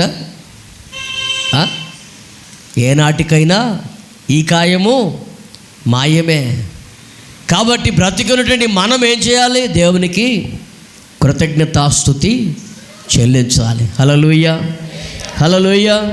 ప్రియ దేవుని బిడ్డలారా, తేజోవాసుల పరిశుద్ధుల స్వాస్థ్యములో పాలివారమయ్యేటట్లుగా దేవుడు మనకు గొప్ప ఆధిక్యత ఇచ్చాడు కనుక దాన్ని బట్టి మనం దేవునికి ఏం చేయాలి? కృతజ్ఞతాస్తుతులు చెల్లించాలి. ఈ శరీరం ఎన్నికలేనిది, ఈ కాయం ఎన్నికరానిది. ఏనాటికైనా ఈ శరీరం మట్టికి మన్నైపోవాల్సిందే. కానీ దేవుడు మనకిచ్చినటువంటి యొక్క ఆత్మ కలిగినటువంటి గొప్ప ఆధిక్యత ఏంటో తెలుసా? తేజోవాసుల స్వాస్థ్యములో, పరిశుద్ధుల స్వాస్థ్యములో పాలిభాగస్తులేటట్లుగా కృపనిస్తుంది. హల్లెలూయా, హల్లెలూయా. అందుకే యేసన్న గారు రాశారు, తేజోవాసుల స్వాస్థ్యమందు నన్ను చేర్చుటే నీ నిత్య సంకల్పమా. విన్నారు కదా పాట? తెలుసా? మనకు దేవుడిచ్చిన భాగ్యం ఏంటి? తేజోవాసుల స్వాస్థ్యంలో, పరిశుద్ధుల స్వాస్థ్యంలో పాలిభాగస్తులేటట్లుగా. ఈ కాయం వెనక్కి రానిది. నువ్వు తెల్లగుండొచ్చు, నేను నల్లగుండొచ్చు. నువ్వు నీకు డిగ్రీలు ఉండొచ్చు, నాకు డిగ్రీలు ఏం లేకపోవచ్చు. నీకు డాక్టర్ అనే బిరుదు ఉండొచ్చు, నాకు డాక్టర్ అనే బిరుదు లేకపోవచ్చు. అర్థమవుతుందా? అది ఏదైనా సరే ఈ లోకంలో శరీరం మన్నుకు మన్ను అయిపోవాల్సిందే. కానీ ఈ ఆత్మ ఉందే, ఈ ఆత్మ పరలోకానికి వెళ్ళాలి. హల్లెలూయా. పరిశుద్ధుల స్వాస్థ్యములు పాలిభాగస్తులుగా ఉండాలి.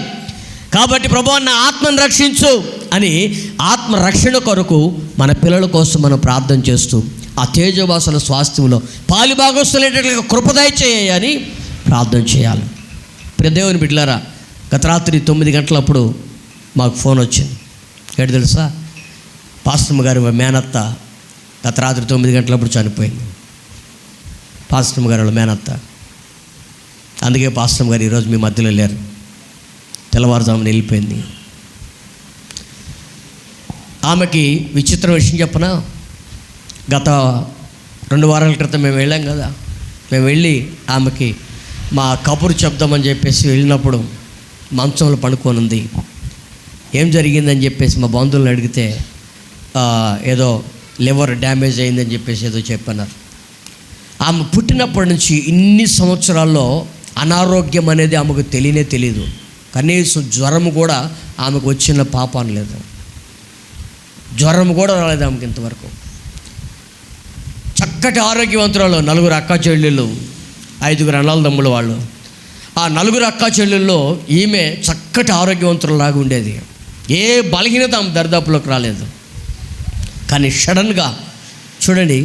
సడన్గా తెలియనిటువంటి రోగం. ఈరోజు మనం అనుకోవచ్చు, నాకు ఆరోగ్యం బాగుందిలే, ఇంకో 2 సంవత్సరాల తర్వాత రక్షణ పొందుదాం, ఇంకా లేకపోతే 4 సంవత్సరాల తర్వాత రక్షణ పొందుదాం మనం అనుకోవచ్చు. సమయము నీ చేతుల్లో లేదు. ఆరోగ్యం అంటే ఎరగిన దాని విషయంలోనే దేవుడు అలా కార్యం జరిగితే అనేక బలహీనతలు మనకున్నాయి. ఎప్పుడు ఏమైపోతుందో తెలియనటువంటి పరిస్థితి. అలాంటప్పుడు మనం ఎంత జాగ్రత్తగా ఉండాలి?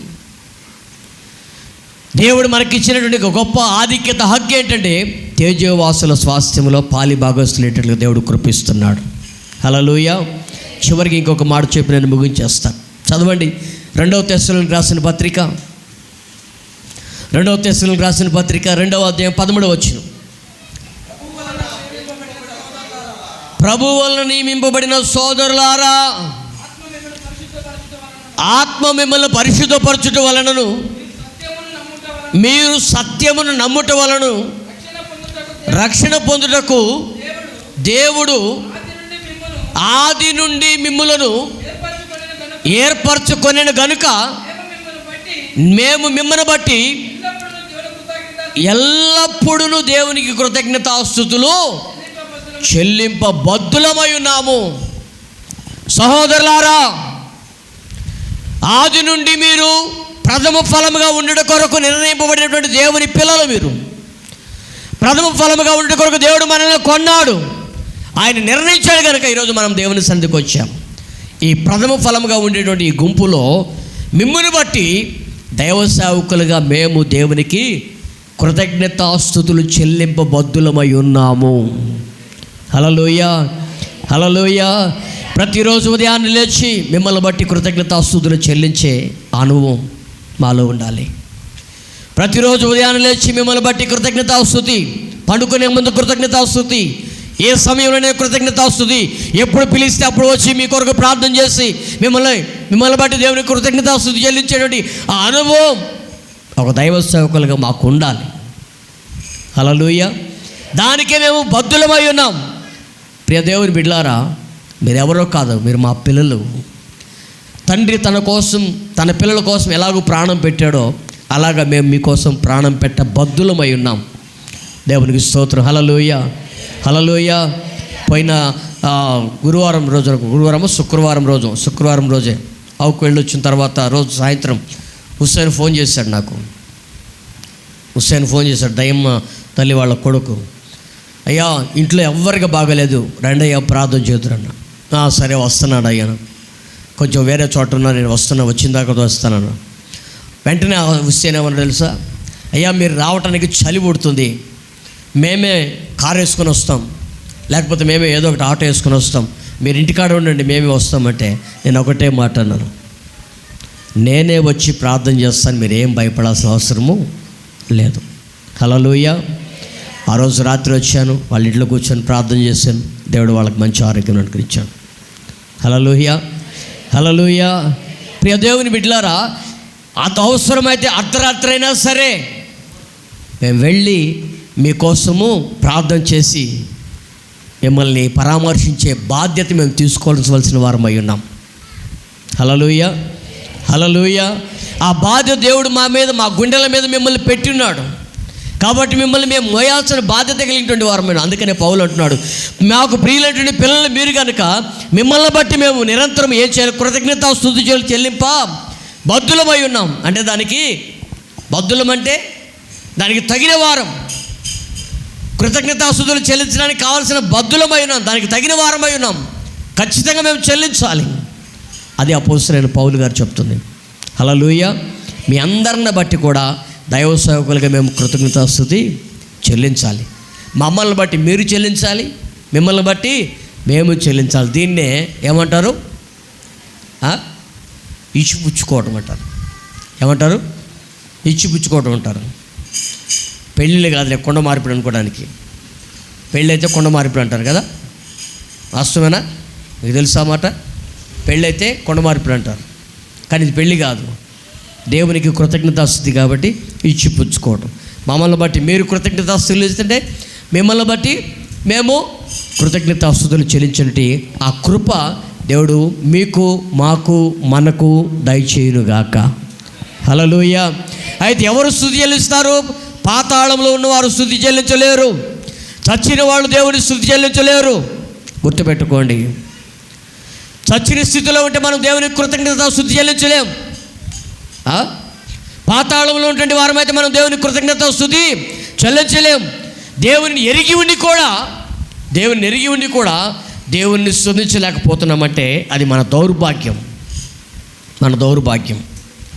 దేవుని ఎరిగి ఉండి కూడా దేవుని స్తుతించలేకపోతున్నాం, కృతజ్ఞతాస్తుతి చెల్లించలేకపోతున్నాం. ప్రియ దేవుని బిడ్డారా, ఇటువంటి వారిని దేవుడు క్షమించునుగాక. హల్లెలూయా. క్షమించునుగాక. పాతాళంలో ఉన్నటువంటి వారిని బయటికి తీసుకొని వచ్చునుగాక. చచ్చిన స్థితిలో ఉన్నటువంటి వారిని బయటికి తీసుకొని వచ్చునుగాక. దేవుని ఎరిగి ఉండి దేవుని స్తుతించగలిగినటువంటి వారిని దేవుడిని స్తుతించగలిగేటట్లుగా నడిపించునుగాక. ఆమేన్. హల్లెలూయా, హల్లెలూయా. కాబట్టి ఆ కృతజ్ఞత స్తుతి అనేది మనకు ప్రతి ఒక్కరికి కూడా చాలా అవసరం. దేవుడు నిన్ను నన్ను మనలందరూ కాపాడుతున్నాడంటే దాన్ని ఖచ్చితంగా మనం స్తుతి చెల్లింపబద్దులమై ఉన్నాం. కాబట్టి ఇక మీదట ప్రతిరోజు, ప్రతి పూట దావీదు చెప్తున్నాడు, 7 సార్లు నేను నిన్ను స్తుతిస్తున్నానయ్యా. ఉదయం లేవగానే, పనికి బయలుదేరి వెళ్ళేటప్పుడు, మధ్యాహ్నం అన్నం తినేటప్పుడు, పని నుంచి క్షేమంగా తిరిగి వచ్చిన తర్వాత, మరలా రాత్రి అన్నం తినేటప్పుడు, మధ్యాహ్నం అన్నం తినేటప్పుడు, మరలా రాత్రి పండుకొని పోయేటప్పుడు. అర్థమైంది? ఎన్నిసార్లు? ఉదయం లేవగానే, పనికి బయలుదేరి వెళ్ళేటప్పుడు, మధ్యాహ్నం అన్నం తినేటప్పుడు, మరలా పని నుంచి రాగానే, మరలా రాత్రికి అన్నం తినేటప్పుడు, మరలా పడుకునేటప్పుడు, ప్రతిదీ కూడా ఎన్నిసార్లు? దేని మనకు 7 సార్లు. 7 సార్లు మనం ప్రార్థన చేస్తూ కృతజ్ఞతాస్తుతి చెల్లిస్తూ దేవుని కృపలో మనం ఎదుగుదుముగాక. ఆమేన్. హల్లెలూయా. ఆ కృప, ఆ కృతజ్ఞత లేనిటువంటి అనుభవంలోకి మనం వెళ్లకుండా కృతజ్ఞత కలిగేటువంటి వారమే ప్రభు యొక్క కృపను పొందుకొని దేవుని స్థానంలో ఎదుగుదుముగాక. హల్లెలూయా. దేవుడి మాటలు మన వినికిడిలో దీవించునుగాక. ప్రార్థన చేసుకుందాం. అందరూ మోకరించండి, ప్రార్థన చేసుకుందాం. ప్రియ దేవుని బిడ్డలారా, ఒక్కసారి నీవు ఆలోచన చేయి. కృతజ్ఞత లేనిటువంటి అనుభవంలోనికి నీవు వెళ్ళొద్దు. ఈ కడవరి దినాలలో, ఈ అంత్య దినాలలో కృతజ్ఞత లేని అనుభవంలోకి నువ్వు వెళ్ళిపోతున్నావు. అంత్య దినాలలో, అపాయకరమైనటువంటి కాలములలో కృతజ్ఞత లేనటువంటి వారు అనేకులు బయలుదేరుతున్నారు. ప్రస్తుతం సెల్ ఫోన్ టెక్నాలజీలో పడి కృతజ్ఞత అనేది మర్చిపోయి కృతజ్ఞత లేనటువంటి అనుభవంలో అనేక మంది రాత్రి 11 గంటల వరకు 12 గంటల వరకు సెల్ ఫోన్ చూసి ప్రార్థన చేసిన అనుభవం కూడా మర్చిపోతున్నారు. దేవుని బిడ్డ,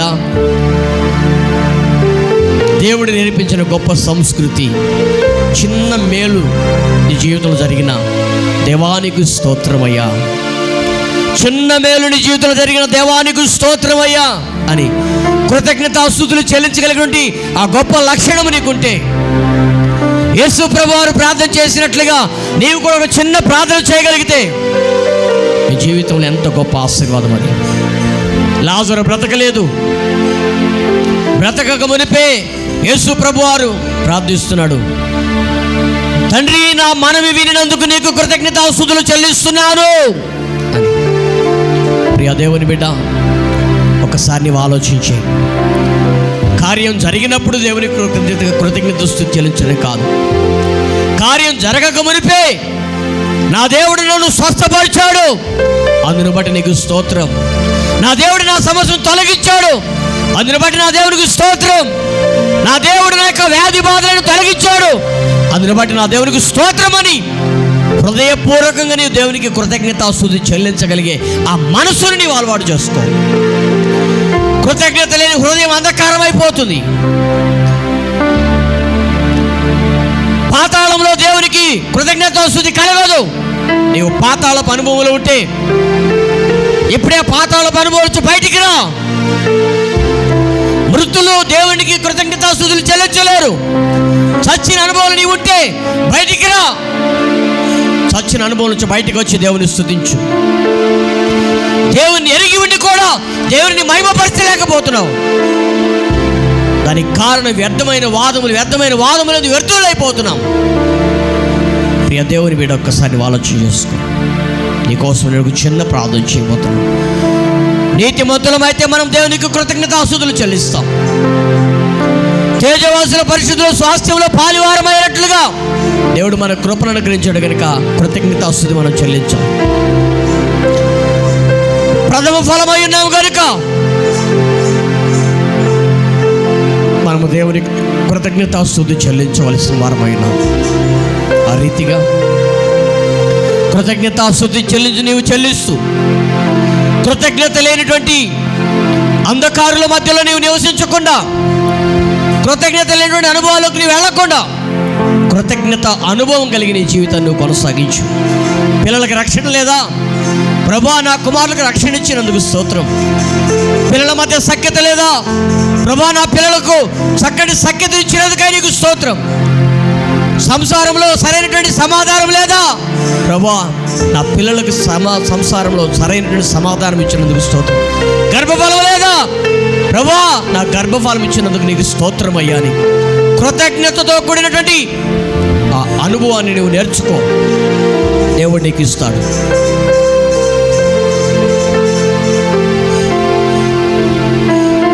కార్యం జరగక మునుపు కార్యం జరిగిన తర్వాత ఎవరైనా కృతజ్ఞతాస్తుతి చెల్లిస్తారు. కానీ కార్యం జరగక మునుపు కృతజ్ఞతాస్తుతి చెల్లించడం నువ్వు నేర్చుకుంటే ఒక గొప్ప ఆశీర్వాదం నీలో దాగబడి ఉంది.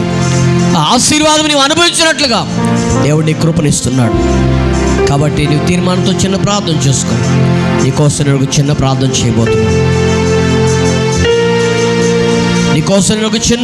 చేయబోతున్నాను. ప్రభువా, కార్యము చేయక మునుపు కాదయ్యా, చేసిన తర్వాత కాదయ్యా, చేయక మునిపే నీకు కృతజ్ఞతాస్తుతులు చెల్లించి దాని ద్వారా నా కుటుంబంలో మేలులు పొందుకోగలిగేటట్లుగా నాకు సహాయం దయచేయండి. చిన్న తీర్మానంతో ప్రార్థన చేసుకోండి. పాతాళంలో ఉండేటువంటి అనుభవం నాకొద్దు, చచ్చిన స్థితిలో ఉండే అనుభవం నాకొద్దు, వ్యర్థమైన వాదములందు వ్యర్థులైపోయేటట్లుగా నాకొద్దు. నా జీవితాన్ని క్షమించి తిరిగి కట్టి ఎల్లప్పుడూ నీకు కృతజ్ఞతాస్తుతులు చెల్లిస్తేటువంటి ఆ గొప్ప భాగ్యం నాకు అనుగ్రహించి ప్రభు అని చిన్న తీర్మానం చేసుకో. నీ మీకోసం నేను ఒక చిన్న ప్రార్థన చేయబోతున్నాను. తీర్మానం చేసుకునే వాళ్ళు మీ కుడి చేతిని పైకెత్తి చూపించండి. మీకోసం నేను ఒక చిన్న ప్రార్థన చేయబోతున్నాను. మహాపరిశుద్ధుడా, కృపగల దేవా, మీకు వందనాలయ్యా. ఇదిగో ఈ దినం ప్రభువా, మీరు మాట్లాడిన ప్రతి మాటను బట్టి స్తుతులు. అవునయ్యా, అంత్య దినాల్లో కృతజ్ఞత లేనటువంటి వారు ఎక్కువైపోతున్నారు అయ్యా. మా జీవితాల్లో కృతజ్ఞత లేనటువంటి అంధకారుల వలె మేము ఉండకుండా మా జీవితాలను కట్టుకునేటట్లుగా మా కృప ఇవ్వమని కోరుతున్నాం. అవును ప్రభువా, మా వ్యక్తిగత జీవితాల్లో పాతాళంలో స్తుతి కలగదు, మృతులు స్తుతించలేరు, వ్యర్థమైన వాదములందు వ్యర్థులైనటువంటి వారు స్తుతించలేరు. దేవుని ఎరిగి ఉండి దేవుణ్ణి స్తుతించలేనటువంటి అనుభవాలు మేము నిలబడలేకపోవడానికి కారణం వ్యర్థమైన వాదములు. వాటిలోకి మేము వెళ్లకుండా మీరు కార్యం చేయక మునిపే కార్యం చేశారు, అందుని బట్టి నీకు కృతజ్ఞతాస్తుతులన్నీ, నీకు స్తుతి ఎప్పుడు అర్పించగలిగిన ఒక మంచి మనస్తత్వం చేతులెత్తినటువంటి ప్రతి బిడ్డకు దయచేయమని కోరుతున్నాం.